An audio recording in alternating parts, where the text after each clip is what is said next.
everybody. Stephen Fortner here at the first annual Synthplex 2019 in Burbank with James Bernard of Spectrasonics. Hello. Spectrasonics has a wonderful new technology where they have hardware profiles and patch libraries that are pre-mapped to just about every hardware synth ever. Maybe not. Almost, but it sort of feels like that. It feels like it, yeah.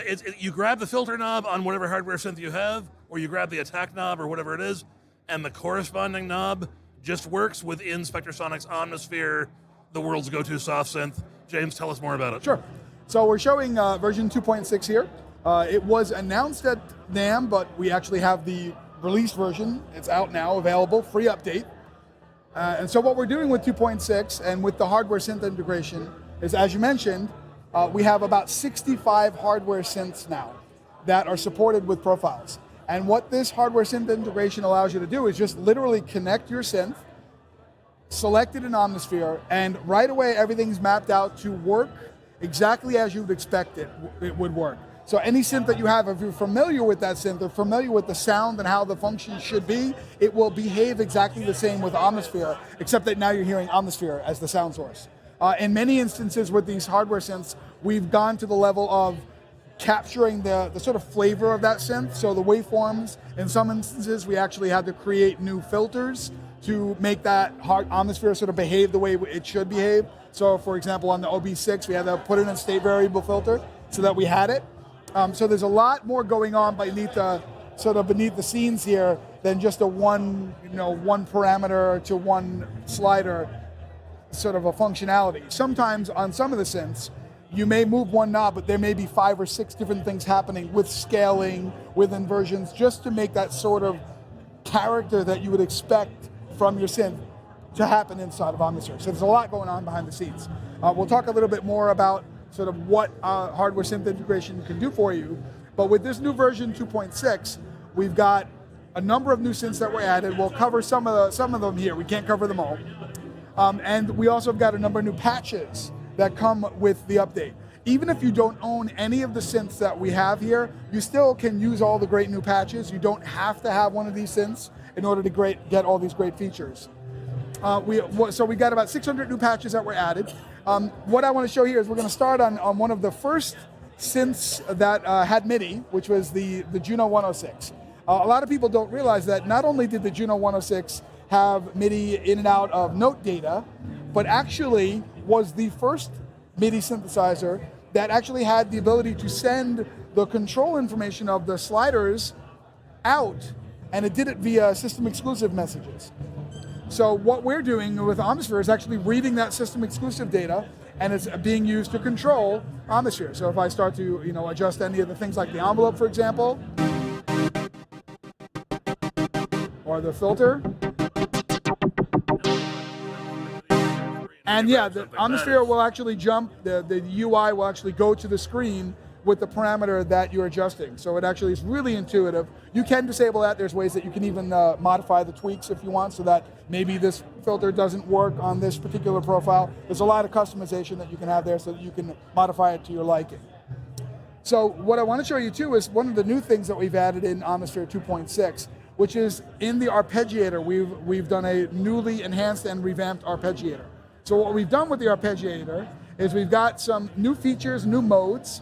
There's a lot more detail on the website if you check it out, all the different modes and how they affect the notes that are being output when you put in chord data and how it's actually being put out by the arpeggiator itself. You can look at those modes here. Things like join and spread and join, stairs up, down, vice versa. We also have what is unique and different about this arpeggiator is these step modifiers. So per step, you can have different parameters that you can set on the steps. Things like the ability to transpose certain steps up or down 2 octaves, adding in note slides per step. So I can do things like short slides or longer slides, even pied slides with some slid notes that kind of happen within a note that's held down. So it can be interesting to get like sort of 303 style patterns very easily. And the ability to set these step dividers, which I'll show in a second, which is when it hits a step, it can actually chop up the notes and play that, like 3 notes per step, 4 notes per step, what have you. And what's unique is these new chord voicing and chord inversions per step. So this is pretty unique, and I've got a preset pattern here that I'm going to play.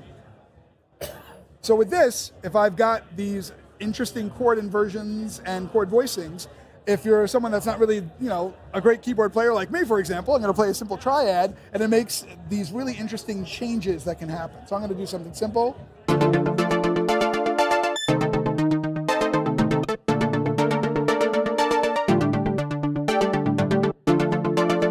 So I'm just here, very, very simple sort of chord triads that I'm playing, but I'm getting all these different changes to the inversions and the voicings themselves. So it's really fun, a lot of really inspirational patterns that are there. There's a ton of them that come with Omnisphere 2.6. You can modify them, customize them to however you want. What we can also do, I can show you how we can do that. We can use on the arpeggiator section here, I can take the patterns, I can rotate them, move them to the left or right, duplicate different ranges, shuffle them, reverse them, kind of switch things up a bit. So it's a lot of ways that we can modify these patterns that are there. One of the other features that we've got is this capture mode, and this is really cool. So what we can do with the capture mode is when we're playing an arpeggiator, and this is kind of a thing that comes up with a lot of arpeggiators, is when you're playing an arpeggiator, it's a lot of fun, you get some really interesting stuff that happens, but then when you want to actually use that in your music, it can be a little bit difficult. Because what happens a lot of times in the MIDI information that you're playing may not transfer over when you try to record it into your sequencer. So a lot of times you're left with the option of just recording it as audio, but now you're married to the sound and exactly how you played it. With the capture mode, when I set it up, I can have it set up to either from 1 to 16 bars. So I'm going to do it for 1 bar. And what it's doing is it's now waiting for me to play some notes. So as I'm playing notes, so everything that you just heard will now be captured as a MIDI file, which I can then drag and drop into my DAW, onto my desktop, and I can use it to further edit it and modify it and just drop it into a sequence. Now that could be used to play back Omnisphere, maybe a completely different sound, or even some other synth, maybe a hardware synth, maybe a Eurorack synth if I've got MIDI to CV, so I can do some interesting patterns there. So there's a lot of flexibility. It's a really cool feature, very useful. So let's move on here. I could spend all day talking about the arpeggiator, but I won't. So, following along our wall here, I want to cover some of the other synths that we have here. And again, we've got a ton here, as you can see. If you do a little quickie around the booth, there's about 37 synths that we brought with us. So I'm just going to show you a couple of really fun ones here. This particular synth, the Roland D50, is actually sort of near and dear to us at Spectrasonics because Eric Persing was involved with this synth and very instrumental in making this synth what it is. This is a classic synth. This is one of the iconic synths of our time. With Omnisphere and the D50 and the PG-1000, you can use this to control Omnisphere. And as we do with any of the other synths that are supported, we try to capture the flavor, the essence of sort of that synth. So when you're using the PG-1000 with the D50 and with Omnisphere, you want to have it sort of sound and give you that flavor of the D50. Well, we've actually sampled a lot of the sounds that are in the D50, and they're now on Omnisphere. So sort of the classic stuff, like, so for example, this soundtrack.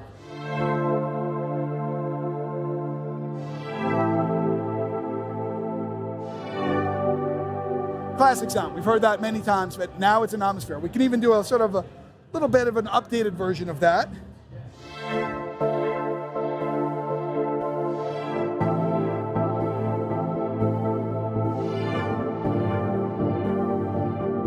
And then using the PG-1000, I can modify that sound.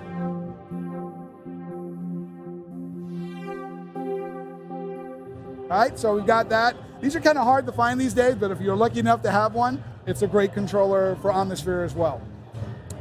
Moving on to a synth that I think we all have probably a number of these in our collection, right? Everyone's got at least 2 or 3, maybe Andromeda A6s.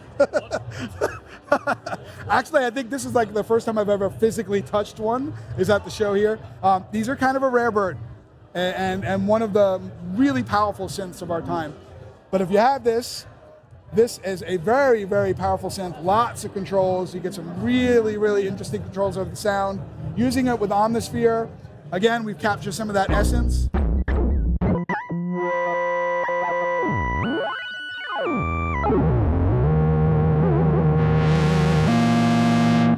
So let's go to a different sound here, maybe this chunky stacker.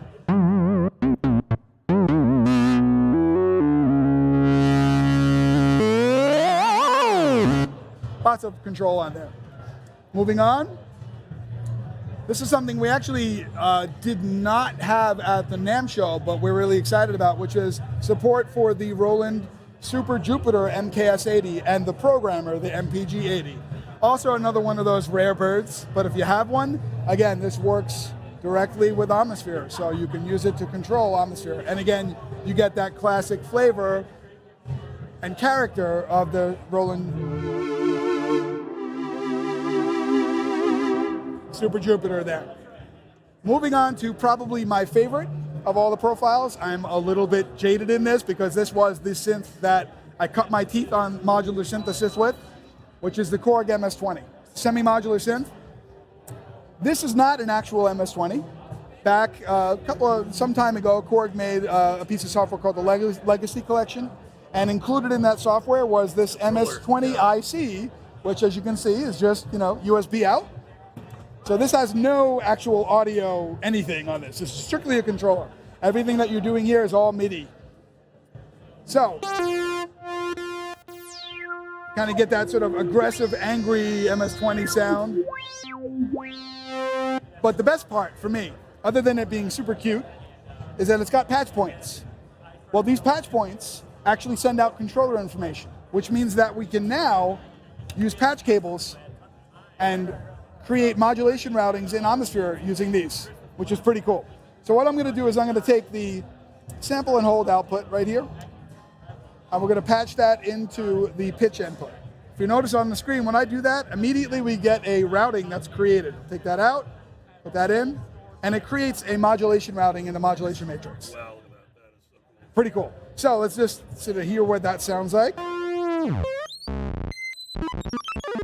R2D2 for days. Now, what's really cool about the way we've supported that is that not only can we patch this sample and hold to pitch, but let's say I also want to take that same sample and hold and patch it to maybe the filter.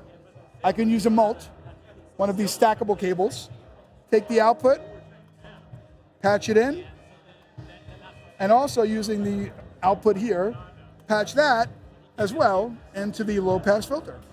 And right away we've got that connected.